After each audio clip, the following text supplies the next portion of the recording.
না,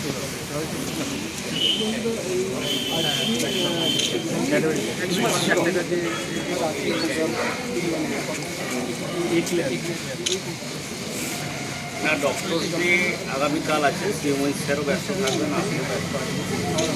আর আজকে আমাদের বিএমএস ম্যাডাম আছে, সুভাষ স্যার আছে, সকলের উপস্থিতিতে আমরা ব্লাড ডোনার্সদেরও পুরস্কৃত করলাম, যারা দীর্ঘ সময় ধরে মানুষের সেবায় বারবার রক্ত দিয়েছে। নিজের শরীরের জৈবিক প্রক্রিয়ায় তৈরি রক্ত তা মানুষকে দান করে মানুষকে বাঁচার সুযোগ করে দিচ্ছে। তার সঙ্গে সঙ্গে আমাদের ম্যাডামের আজকে দীর্ঘ মানব সেবার একটা যে উনি সময় ধরে সেবা করে চলেছেন, আজকে উনি অবসর জীবন অন্য জীবনে যাবেন। ওনাকেও আমাদের ম্যাডাম সুপার স্যার বলেছেন সময় ধরে আসবেন, উনি সেবা করেছেন। এই এসএসএইচের সঙ্গে ওনার স্মৃতি জড়িয়ে আছে।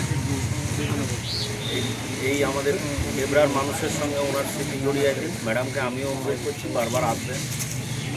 সমস্যার আরও কী করলে এই এসএসএইচ আরও উন্নত করা যায়, আরও কী করলে সিএমওই স্যারও আছেন, আমি বলবো আরও ডেবরার মানুষ যাতে সুবিধা পায়। এসএসএইচের উপর শুধু ডেবরার মানুষ নয়, দীর্ঘ পিংলা সবং এটা মহকুমার লোকই আসেন বলা যায়, দিসপুর থেকেও মানুষ আসেন আমি দেখেছি। ফলে সকলে ভালো থাকবে এসএসএইচ উন্নত হলে। আর ডক্টর বিধানচন্দ্র রায় ওনার মাধ্যমে চিকিৎসকদের প্রেরণা পান। আগামীকাল আমাদের বিধানসভাতেও ওনার জন্মদিবস পালিত হবে।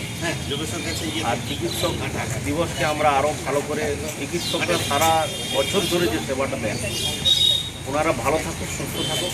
ওনারা বেশি পরিবারকে সময় দিতে পারেন না, কারণ দীর্ঘ সময় ধরে মানুষের সেবায় থাকতে হয়। যারা নার্স আছেন তারাও পারেন না পরিবারকে সময় দিতে। ওনারা মানুষের সেবাকেই মনে করেছেন এই জীবনের ব্রত। তো ওনারা এগিয়ে যান, সুস্থ থাকুন।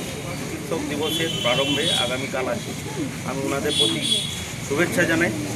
ওনারা ভালো থাকুন এবং মানব কল্যাণের মাধ্যমে ওনাদের জীবন আরও ভালো হোক, এইটুকু বলে আমার